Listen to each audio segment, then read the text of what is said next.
안녕하세요. 이곳은 치유예술공간 품입니다. 품에는 수요일에 열리는 품안책방 숲이 함께합니다.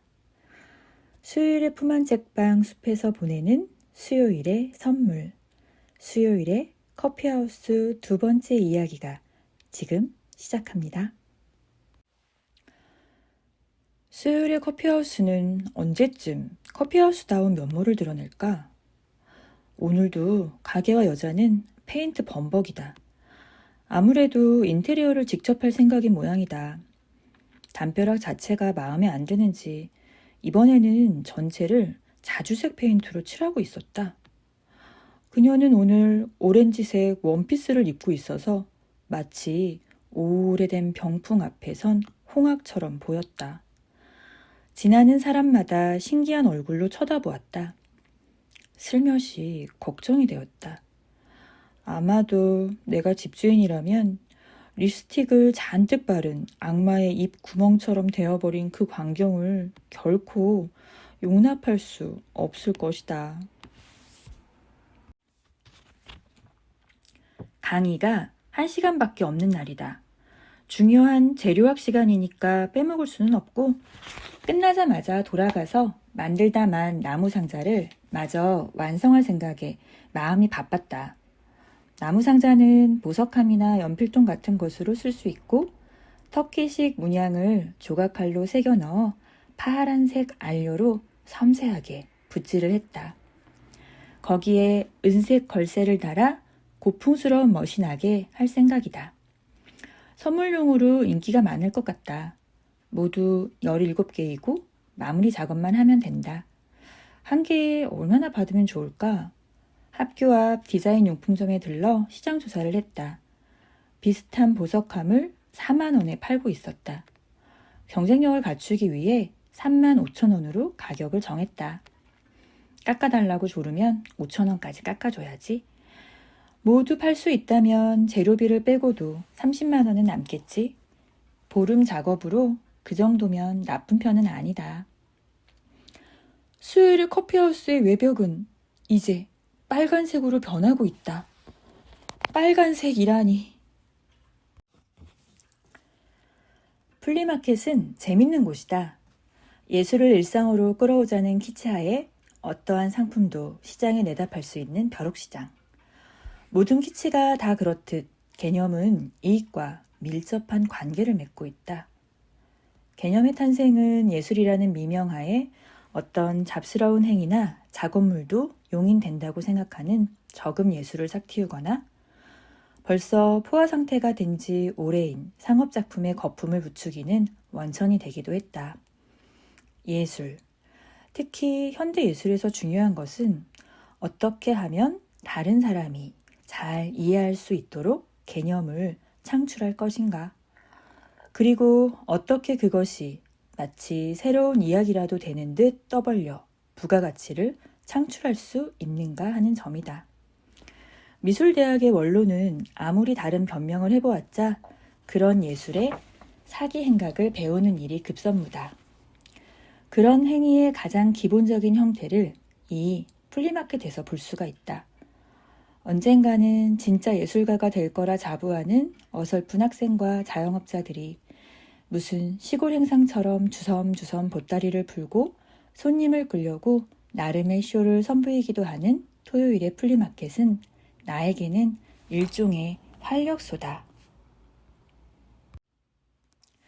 그들의 적극적인 상업 능력과는 거리가 있다고 생각하면서도 일상의 나 자신과는 달리 이 시간만큼은 소외된 감정을 기꺼이 묻어둘 수 있기 때문이다.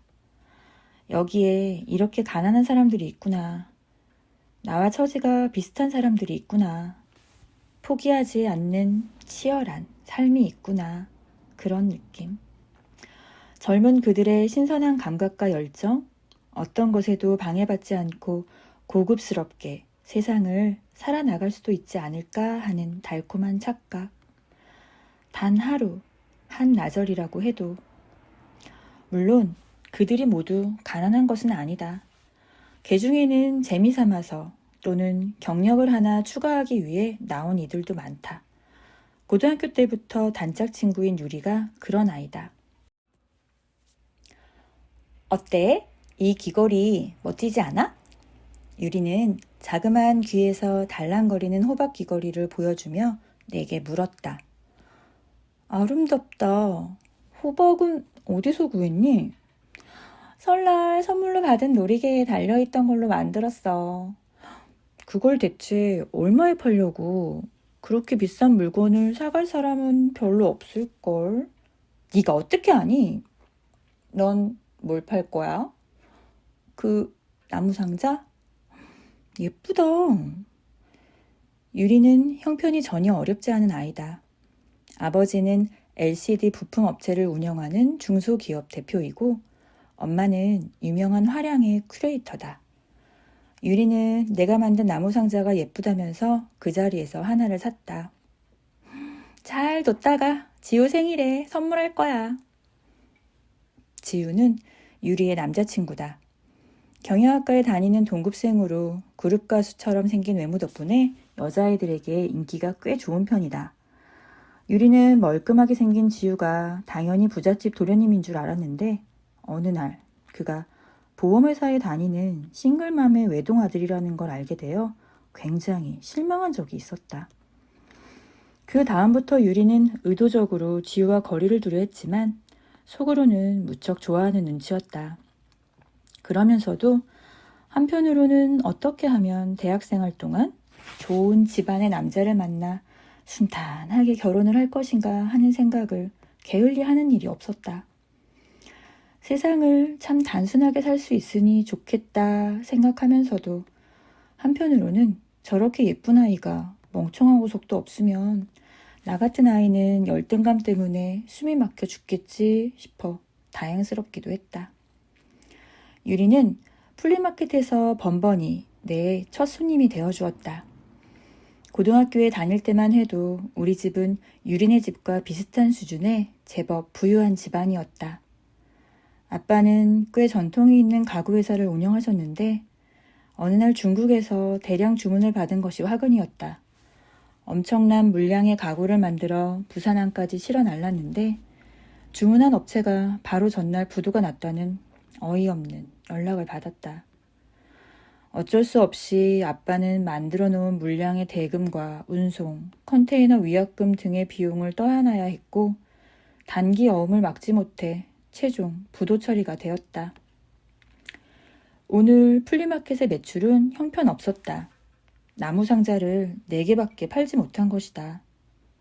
그때 어딘지 낯익은 목소리가 들려왔다. 직접 만들었어요? 그 목소리를 들었을 때 나는 그 여자가 수요일의 커피하우스 주인이라는 것을 알았다. 어떻게 알았을까? 그녀와 한 번도 대화를 나눈 적이 없는데. 예? 예.